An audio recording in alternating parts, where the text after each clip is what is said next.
In late March, Trump convened a commission to combat the abuse of deadly opioids like heroin, prescription painkiller medication, and the synthetic opioid fentanyl.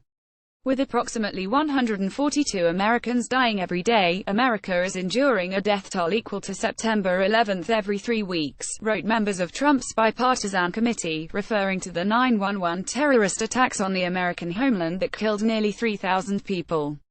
Your declaration would empower your cabinet to take bold steps and would force Congress to focus on funding and empowering the executive branch even further to deal with this loss of life. It would also awaken every American to this simple fact: if this scourge has not found you or your family yet, without bold action by everyone, it soon will, they continued. Members of the panel, led by New Jersey Gov.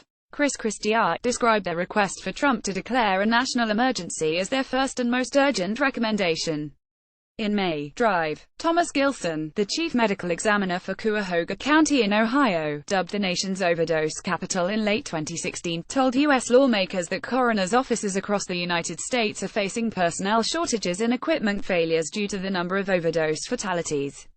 There is a national crisis in death investigation, he declared. Preliminary data compiled by the New York Times NYT reveals that 2016 drug overdose deaths in the United States increased nearly 20% over the unprecedented 52,404 fatalities the previous year.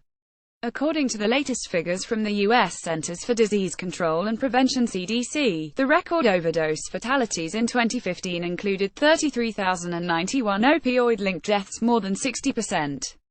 All evidence suggests the problem has continued to worsen in 2017, reports NYT, noting that the deaths are rising faster than ever. The White House panel's daily opioid fatality estimate, 142, marks an estimated 35% increase from the 91 Americans the U.S. government believed were dying each day when Trump created the committee in late March. Some analysts have designated the opioid crisis as one of the worst drug epidemics in U.S. history.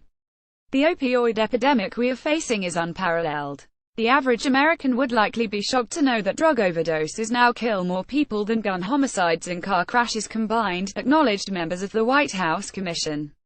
Some states, including Alaska, Arizona, Florida, Maryland, Massachusetts, Virginia, and Alaska, have already declared some form of a state of emergency in response to the opioid addiction crisis. Trump's commission was supposed to issue an interim report when it held its first public meeting last month, but delayed doing so until now. The panel is expected to issue its final report in October. In its preliminary report, the commission urged the Trump administration to expand access to medications that help treat opioid addiction and rapidly increase treatment capacity by eliminating statutory hurdles to treatment. The Trump administration should implement prescriber education initiatives to enhance prevention efforts, also suggested the commission. It urged the U.S. government to provide model legislation to allow the dispensing of naloxone, a drug used to reverse opioid overdoses.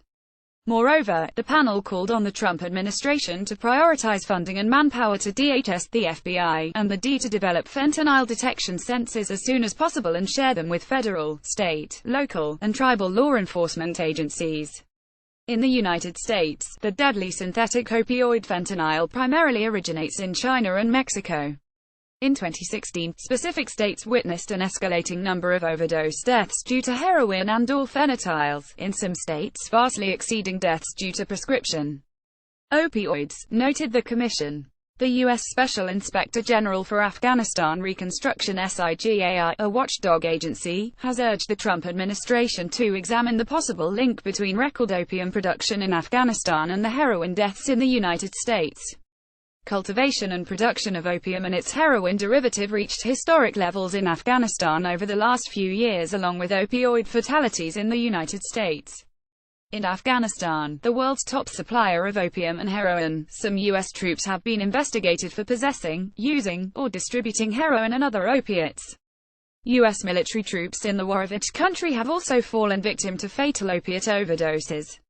The D reports that the majority of heroin in the United States originates from Mexico, adding that only an estimated 1% of the drug that is actually seized comes from Afghanistan.